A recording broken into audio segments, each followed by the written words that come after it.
مفتشان داستانی کل تاجیکستان تحقیق پرونده بیش از 60 محبوس یکی از زندانهای شهر خوجند را با اتهام آمادگی به آشوب و قصد کشتار کارمندان مؤسسه اصلاحی رقم 3 انجام دادند، ولی نه آنها و نه مقامات دیگر تاجیکستان در این باره رسما خبر نمیدهند. این در حالی است که 68 محبوس مؤسسه بازداشت و به زندانهای دیگر گذرانیده شدند. منابع رادیو آزادی میگویند این محبوسان میخواستند با نشان شجاعت مذهبی خود شورش بردارند و آماده مرگ بودند، اما این عقیده هم جای دارد که آنها وضع خود را در محبس طاقت فرسا میدانستند. دقیق نیست نقشه شورش کی کشیده شده است، لیکن قرار بود است که اول ماه آگوست امسال عملی گردد.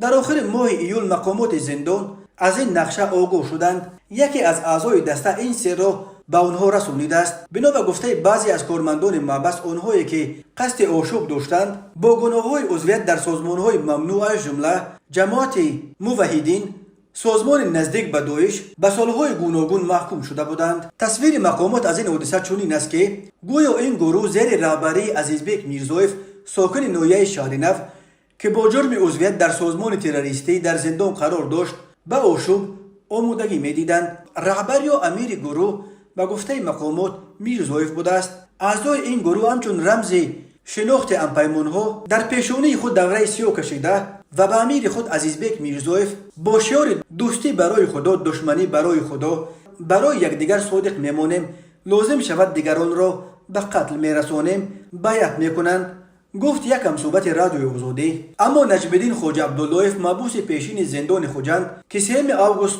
آزاد شده است، به رادیو آزادی گفت خبری از آشوب نداشت. او افزود مقامات پروکراتور مرا دعوت کردند، پرسیدند که از نقشه آشوب خبر داشتی؟ گفتم نمیدونم، خبر نداشتم. 6 سال زندانی بودم و قریب 3 سالش رو در محبس خوجند گذرانیدم. در داخل محبس درباره نقشه آشوب چیزی را نشنیده بودم. به مقامات نیز همین را گفتم.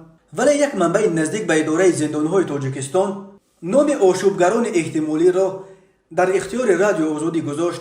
بنابر آن زیاده از 10 نفری که عضو این گروه نامیده میشوند افرادی هستند که با اتهام افراطگرایی زندانی شدند. هرچند منبع‌های نزدیک به تفتیشات معتقدند که این گروه تلاش آشوب داشت، منابع دیگر بر این فرضیه با شبهه می‌نگرند. به گفته آنها به جز شهادت خود محبوسان دیگر دلیلی برای اینکه آنها به آشوب و قتل زندانبانها آماده می‌شدند موجود نیست. منبع دیگری رادیو آزادی گفت این گمان هم در رفت تفتیشات صدا داد که احتمال آشکار شدن نقشه آشوب ساخته‌کاری به خاطر منصب گرفتن بعضی کارمندان مؤسسه اصلاحی می باشد. در جریان تفتیشات پیشکی از گمانبران یگان دلیل شیعی یا اسناد تصدیق کننده نیافتند.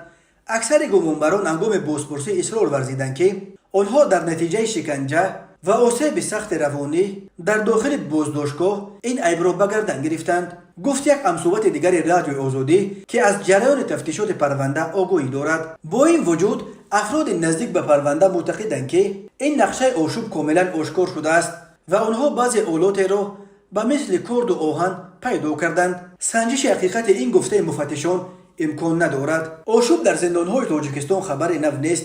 8 نوامبر سال 2018 در زندان شهر خوجند چنین آشوب سر زد که در آن بیش از 20 نفر از جمله 2 زندانبان کشته شدند. ماه سال 2019 شورش دیگر در زندان وحدت روی داد که در آن 32 نفر از جمله 3 زندانبان به هلاکت رسیدند. گروه داعش مسئولیت این آشوب را به دوش گرفت.